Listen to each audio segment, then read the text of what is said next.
What would you do with a brain if you had one?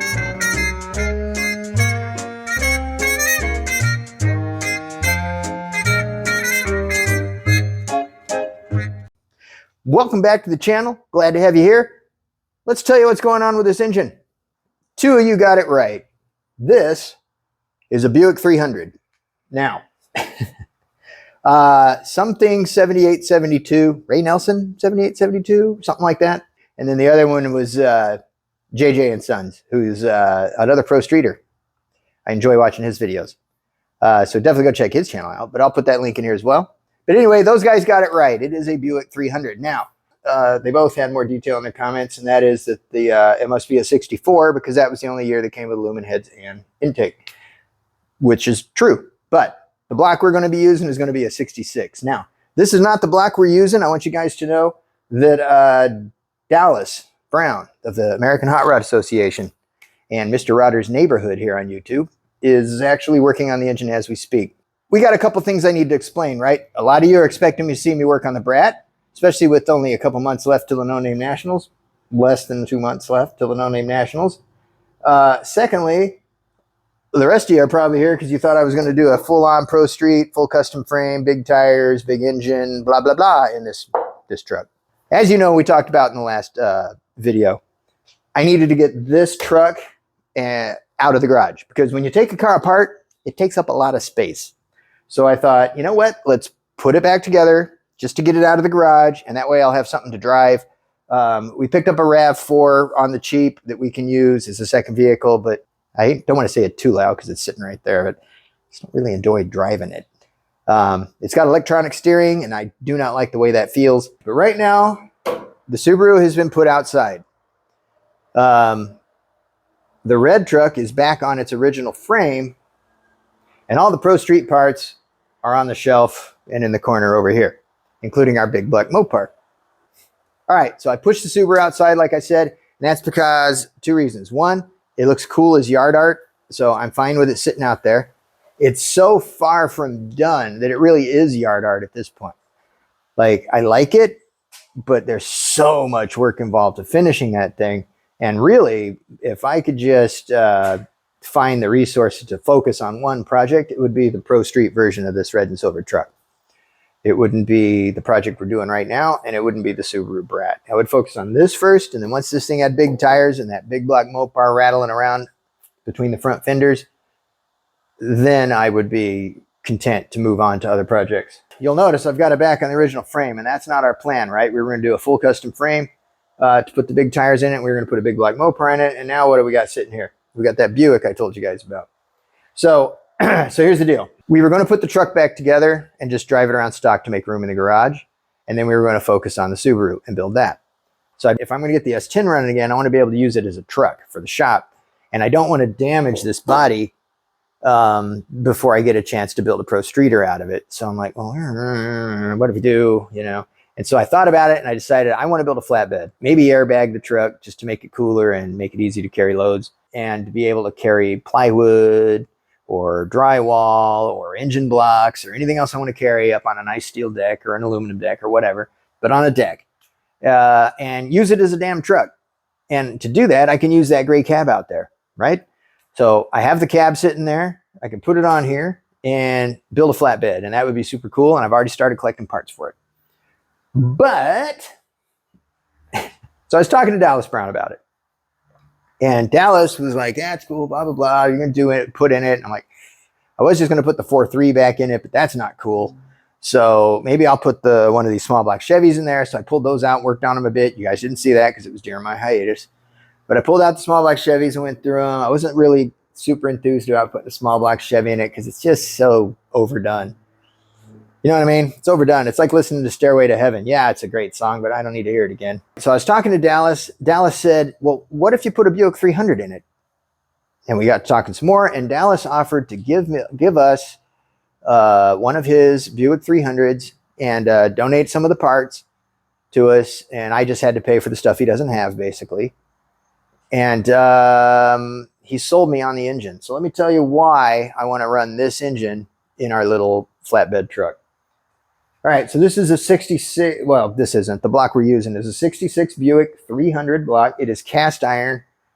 As you guys saw, it's very light from when I was carrying around. This is the lightest V8 engine block I've ever picked up. And it's a skirted block, so it's got a real nice, strong main web section. It's got a nice bearing size on the main bearing without getting crazy bearing speeds. And the best thing about it is it was available, like I said before, with aluminum heads. And Dallas has a set of aluminum heads laying around that needed to be gone through. And better than that, because I didn't want the engine with a 2-barrel on it. But when he said he had an aluminum intake manifold that allows it to have the Edelbrock carburetor pattern on it, well, I was basically sold. So this engine, even though it's a small V8 and it's 30 years older than my 35-year-old truck, I think it's a serious upgrade as far as the power plant goes. So anyway, Dallas sold me on the idea of having a lightweight, torquey V8 engine that's just simple, basic, and reliable. Will make good torque, really good power, and probably be dead reliable and last me for the rest of the life of this truck. So for those who don't know, before I took this truck apart, I put, I want to say 4,000 miles on it in the 7 years I owned it.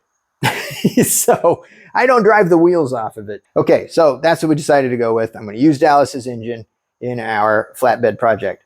But Clint, why does it have a red cab on it then? Well, this is why. The caveat to Dallas hooking me up with this engine was it was an effort to give back to the No Name Nationals community. It's a community that's been supportive of him. It's been supportive of me. It's been supportive of everyone in the community. That's why it's such a great community and what makes the No Name Nationals so special. So he said, I have to get the truck running and driving with the engine in it by the No Name National and bring it to the No Name Nationals. So that's a bit of a tall order. Now, because we have to get it done in time for No Name Nationals, that's why the red body's going back on it. The problem with the gray body is it's got rust in the floors from sitting outside and having water in it. I also don't have a hood. I don't have doors. I don't have a grill. So at first I was going to put the gray cab back on here with the rusty floors and then just put all the stuff from the red truck on it, the doors and the front nose, or the hood, I mean, and the grill and all the missing stuff from that gray truck. I was going to put in the red stuff, like the whole interior and whatnot. So building a flatbed and building a truck and getting this engine in it and all that by the No Name Nationals, there's no freaking way. So I thought, well, I guess I could put the bed back on it, and the bed's red and silver. So I'm like, well, if I'm going to put the bed back on it just for the No Name Nationals, I might as well just use this cab too. I'll have a nice truck with a good engine in it that we can take out, and it has nice wheels now, and we can take that thing out to the little local car shows and places like that. So this is going to serve that purpose for now until we get into a different position. So the plan right now is we're going to do this truck first. We're going to get to the No Name Nationals. Then we're going to worry about our flatbed, meaning that I'm going to worry about getting that other cab whipped into shape, get the rust replacements done on it, get the doors, get the hood. I got to find doors and a hood and grill and all that stuff. And then at that point, what I want to do is I want to try and get the Subaru Brat probably in the back on a frame table or something, or at least set up to be worked on so I can start actually chipping away at the things that thing needs. Financially, we'll have to see, because that thing needs a roll cage, and the way my brain works, it costs about $700 to order a custom roll cage kit from someone like S&W Chassis Works. And that's about the same price as a good tubing bender to make my own myself. So the way I look at it is, if I buy the tubing bender and I make my roll cage, it costs me the same amount of money, and now I own a tubing bender. But there's still stuff I can work on. I can still work on some rust repair. I can still work on the front fenders. I can still work on, what can I work on? I can work on engine mounts and things like that. So there's plenty of work I can do. And I can also get the engine running. I haven't gotten that 400 running yet, and I need to do that before it rusts and has to be honed again. So, yeah, if I can get that back in the garage, I can use it as a test stand for the 400, because that's what's going to live in it. And the ultimate goal is to, once the Subaru is a running driving project and I can roll it in and out, then I can do the Pro Street truck, and the Pro Street truck and the Subaru Brat will use the same engine and the same wheels and tires. That's the goal. So I don't have to buy doubles of that stuff. I don't have to find another engine, and I don't want to have to find another set of wheels. That would make life a lot cheaper. Owning 2 cars is not easy to do. Like I said, this is the one I really want to own and the one I want to focus on, but I started the stupid Subaru, so now I got to finish it. So anyway, there you go. I hope that's a good update for you guys. I think I'll call it there, and we'll just start getting these videos out a lot more often. Yeah, I'll call it there because we're currently working on engine mounts, and I've done a few other things that I filmed. So we'll put that in a separate video, and watch for all the short videos I'm putting out. What I've decided to do with all the footage I've gotten over the last few months of stuff around here in the shop that I'm not showing you guys, all the stuff that I'm not filming because I want to get the work done. And that's another thing. I'm going to have to not film as much in order to get this done in time for No Name Nationals. So I'm putting out all that stuff as shorts. In the next video, I'm going to show you the fabrication we're doing. The engine should be mounted in the next video.